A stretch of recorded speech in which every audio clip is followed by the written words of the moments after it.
I had been homeless for nearly 3 months, sleeping under an old bridge near the train yard. It wasn't much, but it gave me some shelter from the wind and rain. I had a few blankets, a backpack with some clothes, and a rusty old shopping cart where I kept whatever scraps of food I could find. Life wasn't easy, but it was mine. I had a routine: wake up early before the rail workers saw me, scrounge for food, and try to find a safe place to sit during the day. When night fell, I returned to my spot under the bridge, alone but out of sight. One night, I woke up to the sound of footsteps crunching on gravel. At first, I thought it was just one of the other guys from the train yard, maybe looking for a place to sleep. But when I sat up and squinted into the dark, I saw him. A man stood at the far end of the bridge, just watching me. Something about him felt wrong. He wasn't moving. He wasn't fidgeting the way most people do when they're deciding whether to approach someone. He just stood there, rigid, his face obscured by the darkness. "Hey!" I called out. My voice came out rough, dry from sleep and cold air. "You need something?" He didn't respond. Didn't even twitch. A wave of unease crawled up my spine. I grabbed a chunk of concrete, something I kept near my blankets just in case, but the man didn't move. Finally, I lay back down, facing away from him. Maybe he was just another lost soul like me, or maybe he was tweaking and would wander off eventually. Either way, I wasn't about to get into it with a stranger in the dead of night. But every time I cracked my eyes open, he was still there, watching. Hours passed. I barely slept, too aware of the figure in the dark. My nerves were stretched so thin I thought I'd snap. But as the first sliver of dawn crept over the train yard, I blinked, and he was gone. I sat up and scanned the area, but there was no sign of him. No footprints, no lingering shadow in the distance. Just the wind and the distant rattle of a freight train. That day, I asked around. Nobody had seen him. The other guys who drifted through the area said they hadn't noticed anyone hanging around the bridge. Maybe I had imagined it. Maybe exhaustion was playing tricks on me. That night, I was more cautious. I waited before settling down, watching the entrance of the bridge. I kept my ears sharp for the sound of crunching gravel. And then, sometime past midnight, he came back.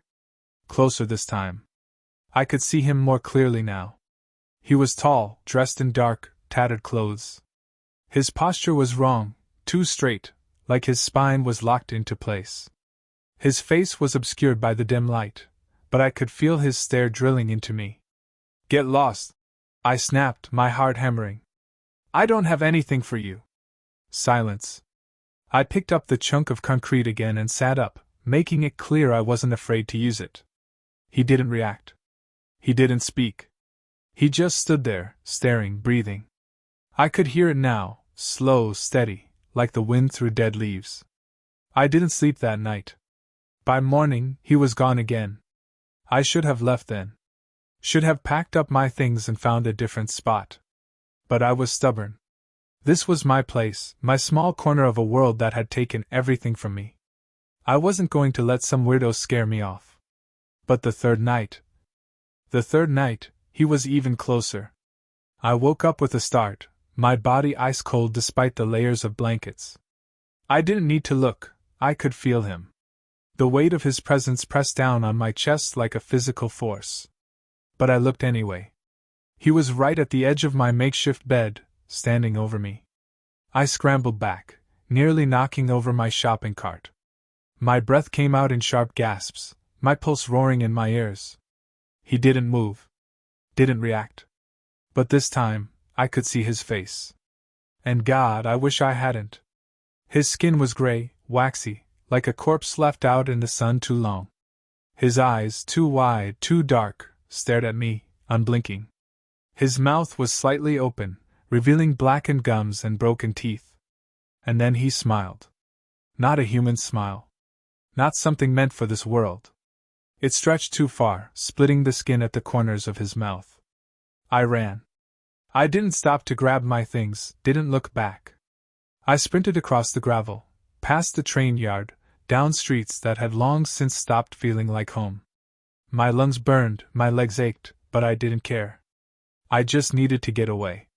I spent the next few nights in different places, doorways, bus stations, anywhere with lights and people. But I couldn't shake the feeling that he was still watching me. And then, one evening, as I passed by a pawn shop window, I caught my reflection. Behind me, in the glass, was a dark shape. A shadow, standing too close. I turned, heart slamming against my ribs. But there was no one there.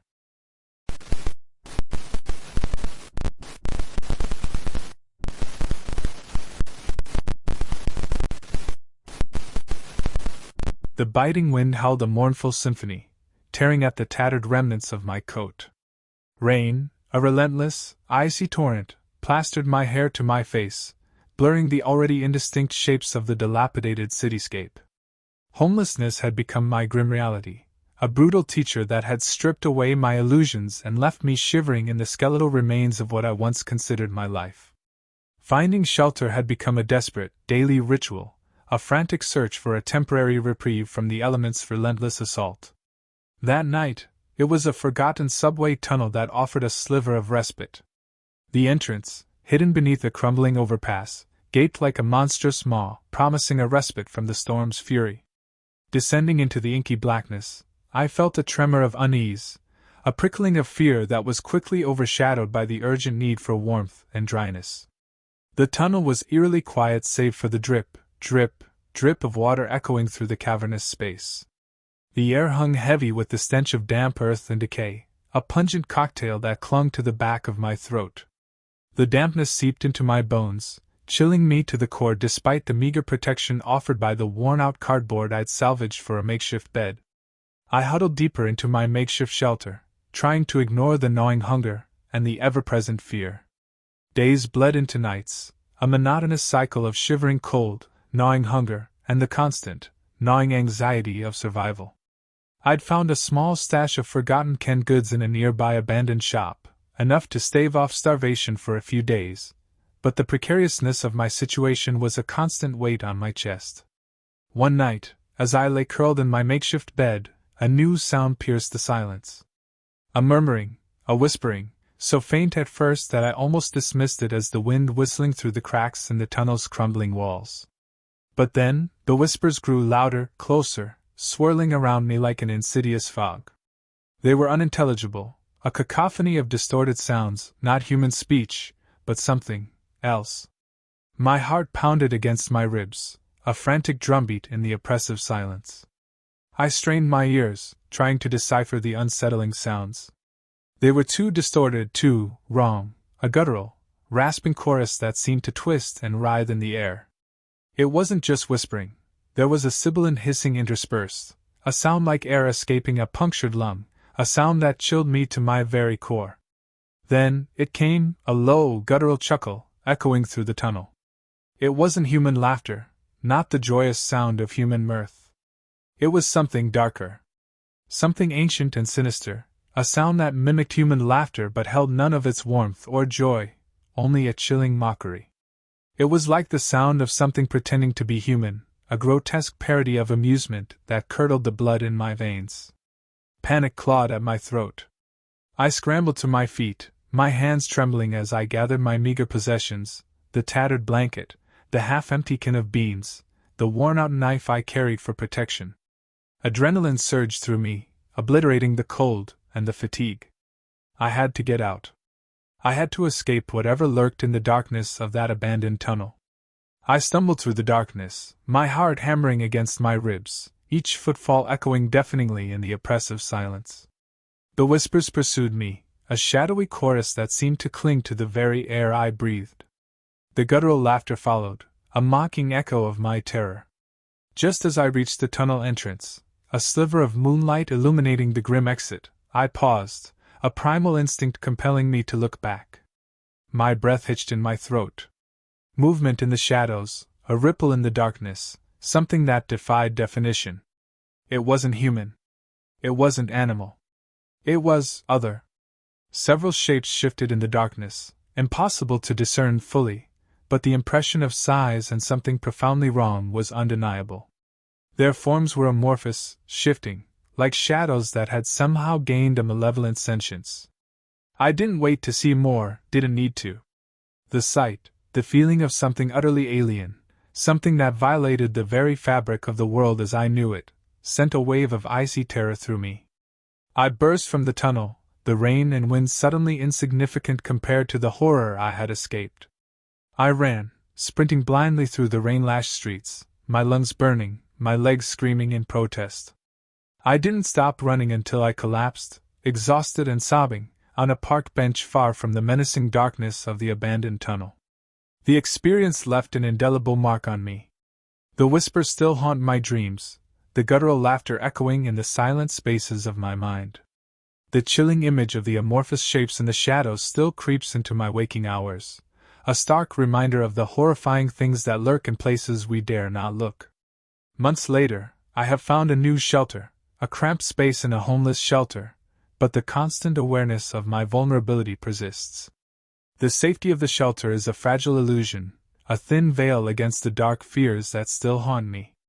I often wonder about the things that live in the darkness of the abandoned tunnels beneath the city, the things that whisper and laugh in the shadows, the things that are not human.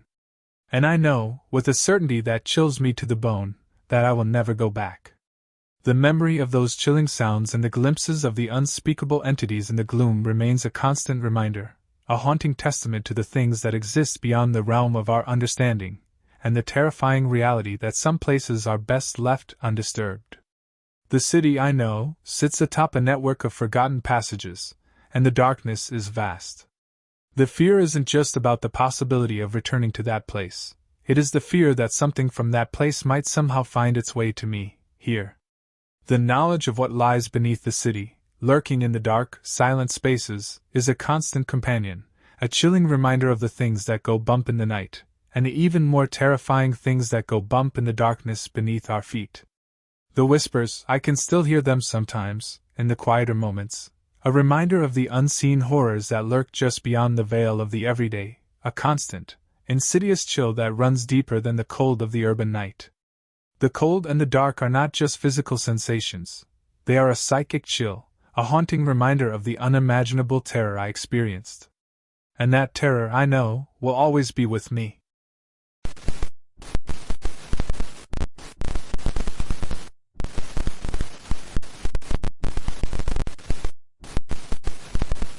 I had nowhere else to go. The streets had worn me down, and when I finally stumbled into that shelter, it felt like a lifeline. A warm bed. A roof over my head. It wasn't much, but after weeks of barely scraping by, it was all I needed. The shelter smelled faintly of mildew, and the clatter of voices and footsteps echoed throughout the building, but at least it was a place to rest. That night, I took my assigned bunk, the one in the back corner, and tried to settle in. The other residents were all already asleep, their quiet murmurs and soft snores filling the room. But there was one person who stood out, this man in the bunk next to mine. He looked wrong. Thin. Almost skeletal, with skin stretched tight over his bones. But it wasn't just that. He never moved. Never interacted. He just lay there, staring at the ceiling, his eyes wide open, like he was waiting for something. I thought maybe he was just another transient soul, lost in the chaos of the world. But I couldn't shake the feeling that something was off. Something about him made me uneasy. It wasn't just the stillness, though that alone was enough to unsettle anyone. There was something in his presence, something hollow and unsettling. The first night, I tried to sleep, but my mind wouldn't shut off. I tossed and turned, listening to the sounds of the shelter, the distant coughs, the shuffle of feet in the hall, the rustling of blankets. But what stuck with me wasn't the noise, it was the silence from the bunk next to me.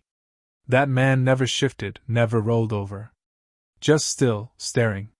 Eventually, I drifted off, exhausted from the long days and nights on the streets. But it wasn't long before I woke up again.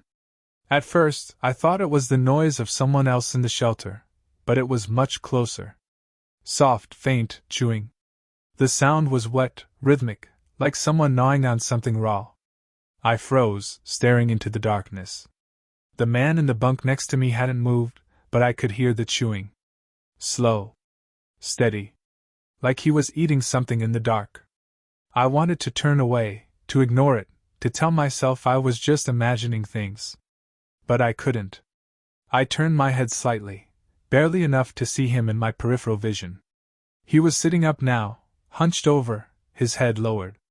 His mouth was moving in that grotesque, rhythmic motion. The sound was coming from him.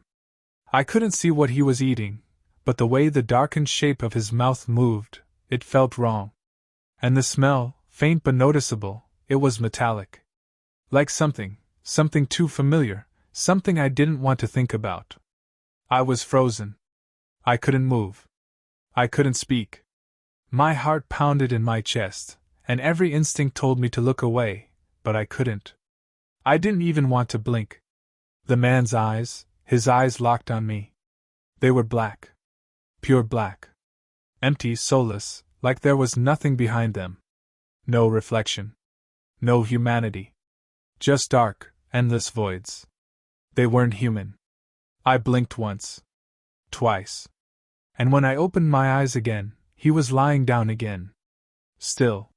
Silent. Just like before. The chewing stopped. The room was quiet again.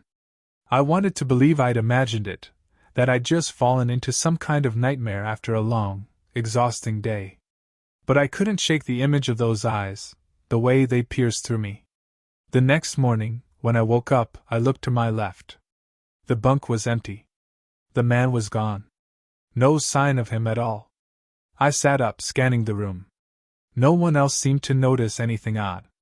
The other residents were either sleeping, eating, or just going about their business like any other morning in the shelter. But something wasn't right. That man, he had been there. I was sure of it. And yet, when I asked around, no one remembered him. No one knew who he was. Not the staff. Not the other residents. No one. I felt like I was losing my mind, like I'd imagined the whole thing. I tried to push it out of my head, to focus on getting through the day, but that gnawing feeling stayed with me. The oddest thing was, though no one else seemed to remember the man, I could still hear it. The sound. Chewing.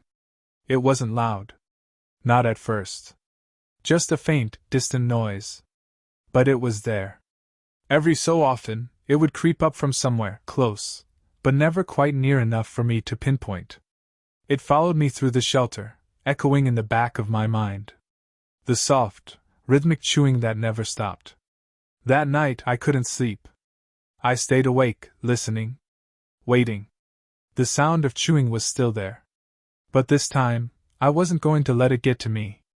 I told myself it was just the wind, or maybe the pipes in the walls. But the more I listened, the more I realized there was no wind. No pipes. The chewing was coming from the bunk next to mine. That man's bunk. I tried to ignore it, to focus on anything else. But the noise grew louder. More distinct. It was almost as if it was coming from inside my head. Like it was a part of me. Like it was my mind gnawing away, consuming itself.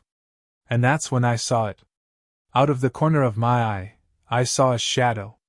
A figure. It was there, standing at the foot of my bunk.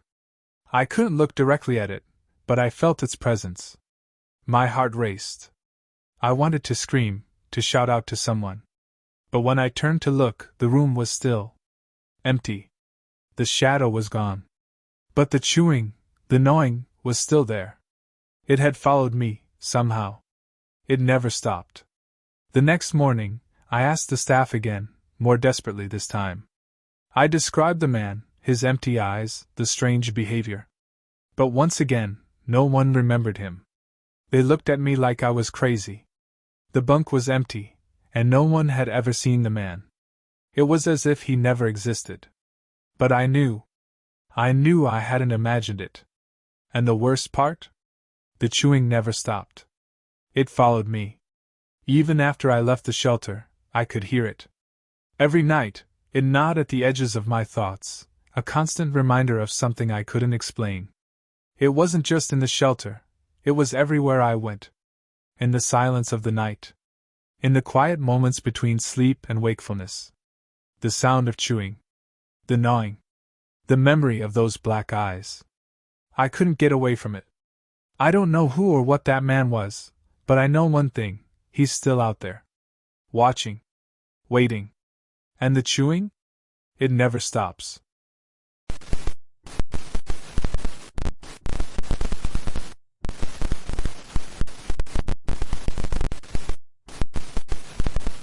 I'd never planned to live in a van. But when I found out I couldn't afford another semester in the dorms, it seemed like the only option. College wasn't cheap, and the financial aid I'd been hoping for didn't come through. My parents were too far away to help, and I wasn't about to ask for handouts. I didn't want anyone to know how bad things had gotten, so I made the decision to keep it quiet. I parked on the outskirts of town, in a small, quiet park that no one really paid attention to. At night, it was deserted except for the occasional jogger or someone walking their dog. I slept with the van doors locked, windows cracked just enough to let some air in, but no one could see inside. I had some blankets, a few old cushions, and a small camp stove for food. It wasn't much, but it was enough. I didn't have a choice. The first couple of days felt like an adventure, just me, my van, and the open road. I convinced myself I was fine. I could handle it. But as the days went on, the weight of my situation started to settle in. I was alone. Completely alone. That's when I started hearing things. At first, it was just the wind. A soft rustling sound that I'd gotten used to, but one night, as I lay there staring at the ceiling of the van, I heard something different. It started off faint, just a soft scratching noise, barely audible. I figured it was an animal, maybe a squirrel or a raccoon, looking for food or a place to nest. But the scratching didn't stop. It grew louder, more deliberate, like someone was tapping on the side of the van with something hard. Tap. Tap. Tap. My heart started to race. I sat up in bed, straining to listen. The tapping was steady, rhythmic. And it was getting closer. I froze, my mind running wild with possibilities. Maybe it was just an animal. But then, what kind of animal would tap in such a steady pattern? I couldn't make sense of it. I was alone out here in the dark, with no one to help if something went wrong. Then the scratching stopped. For a few long seconds the van was completely silent. The only thing I could hear was my heartbeat thumping in my chest. And then, just when I thought I might be imagining things, I heard it. A low, guttural breath. It came from right outside my window. I felt my blood run cold. I wanted to move, to do something, but my body wouldn't obey. I just lay there, completely still, every muscle tense. The breath was slow, deliberate, as if something was waiting. Waiting for me to make a sound, to show myself. I squeezed my eyes shut, telling myself it was nothing. Just the wind, or maybe a person out for a late-night walk. But deep down, I knew it wasn't the wind.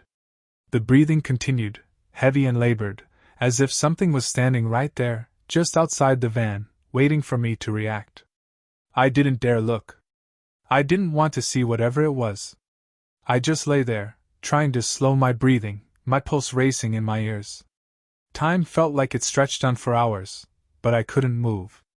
I couldn't do anything except listen to that breathing, that horrible sound that seemed to wrap itself around me like a cold, suffocating blanket.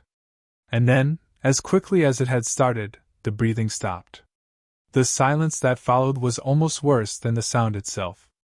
I lay there, my mind racing, every inch of my body screaming at me to run. But I didn't. I stayed perfectly still, waiting for whatever had been out there to move away. It wasn't until the next morning that I dared to look outside. The sun had barely risen, casting long shadows over the park.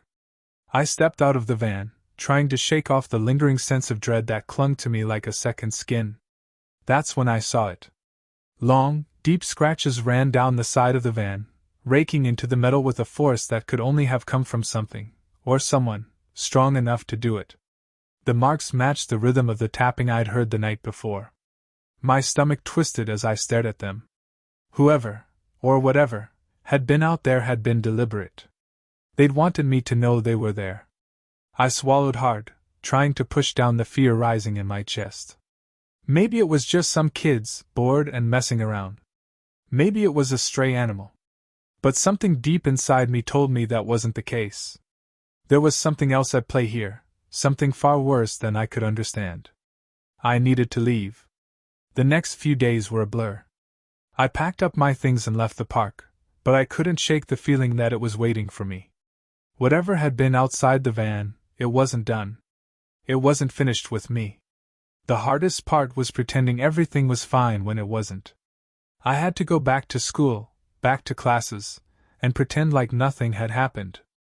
But the fear never left. Every time I closed my eyes, I could still hear that breathing, feel the weight of it pressing against me. I thought about telling someone, but who would believe me? Who would understand what it felt like to be alone, to be stuck in that van with nothing but the silence and the sounds of something watching you from the darkness? Weeks passed, and I thought I had gotten past it. I tried to push it all out of my mind, tried to focus on school, on the things I could control. But one night, as I walked back to my dorm, I heard something that made my heart stop in my chest. Tap. Tap. Tap. It was distant at first, but unmistakable. The same rhythmic scratching, the same pattern. It was too familiar, too close. I turned around, half expecting to see someone behind me, maybe a friend playing a prank. But the street was empty. The park was dark, shrouded in shadows. I tried to keep walking, my steps quickening as panic crept into my chest. But the sound followed me, echoing in my ears. Tap. Tap. Tap. It was the same rhythm as the scratches on my van. The same slow, deliberate pattern. I didn't look back. I couldn't. But I knew deep down that whatever had been out there that night, the thing that had been waiting for me, it hadn't gone away. It was still out there, waiting for me.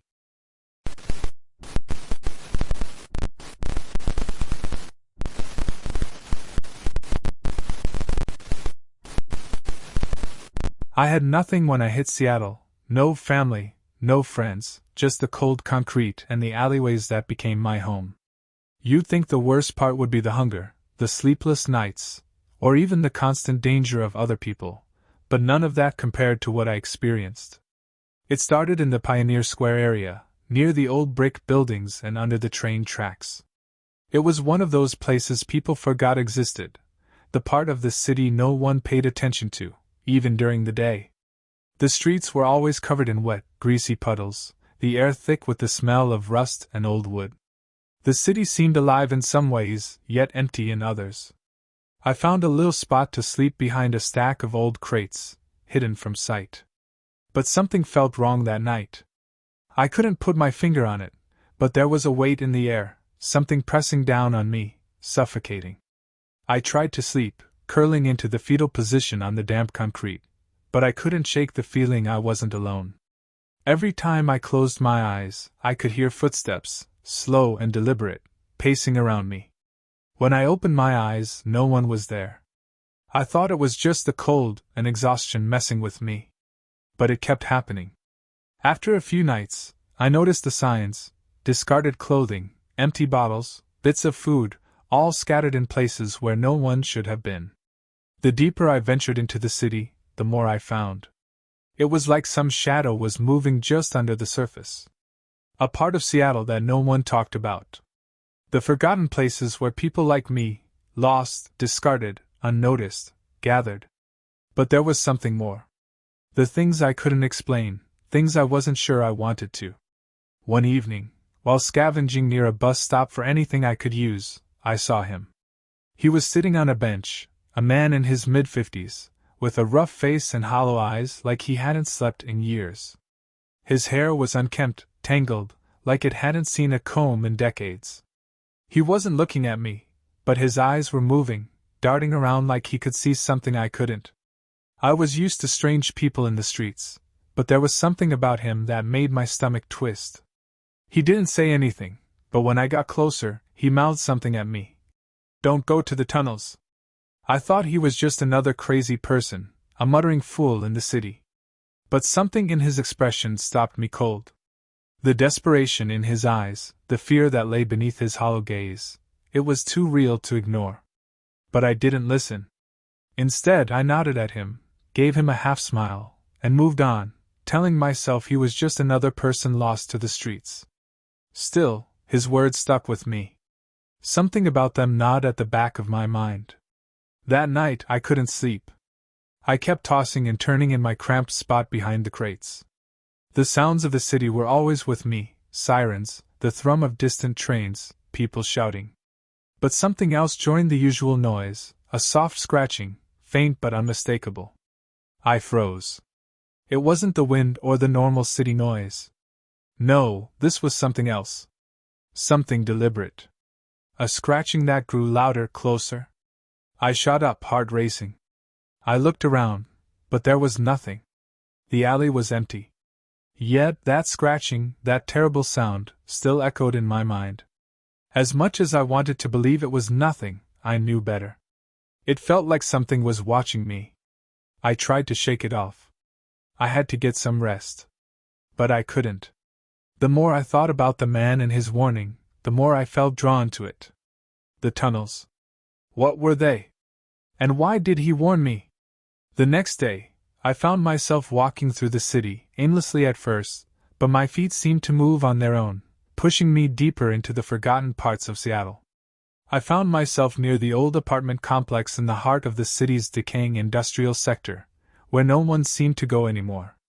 Beneath the building, I saw it. A narrow passageway that descended into darkness. I don't know what compelled me to go in. Maybe it was the man's warning that I couldn't shake. Maybe it was my need to prove to myself that there was nothing to be afraid of. But whatever it was, I stepped into the cold, damp darkness. The tunnels were cold, the air thick with the smell of mildew, of decay. The walls were rough, scarred by years of neglect. The light from my phone flickered, casting long shadows that twisted and danced in the corners. The deeper I went, the more oppressive the silence became. I could feel the walls closing in on me, the weight of the city pressing down. Then I heard it. A soft scratching sound, like fingernails against concrete. It came from the darkness at the end of the tunnel. My heart skipped a beat, and every instinct screamed at me to turn around and leave. But my legs moved forward, despite myself. I had to know. As I neared the end, the scratching grew louder, more frantic. I stepped closer to the lightless corner, shining my phone toward the source of the noise. And that's when I saw them. Faces. Dozens of pale, hollow faces, pressed against the walls. Their eyes were wide, too wide, their mouths slightly open in silent screams. They were staring at me, unblinking, unfeeling. I stumbled back, my breath caught in my throat. These weren't people. Not anymore. I turned and bolted, my legs moving faster than I ever thought possible. The tunnel seemed to stretch, pulling me deeper, as though trying to trap me. The footsteps followed. The scraping, the whispers, the faint, guttural growls. Something was right behind me, just out of reach, but I could feel it, getting closer, its cold breath on my neck. I burst out of the tunnel, gasping for air, stumbling into the daylight. The city felt surreal, as though the sun didn't belong here, like it was too bright for the shadows that lingered in the corners of the streets. I was shaking, drenched in sweat, my mind spinning. I never went back to that part of the city. But now, every time I pass a dark alley or an abandoned building, I feel them. Watching. Waiting. Their hollow eyes follow me, even though I can't see them. I know they're there. They're always there. The homeless in Seattle don't just disappear. They become a part of the city. And once you're marked, there's no escape.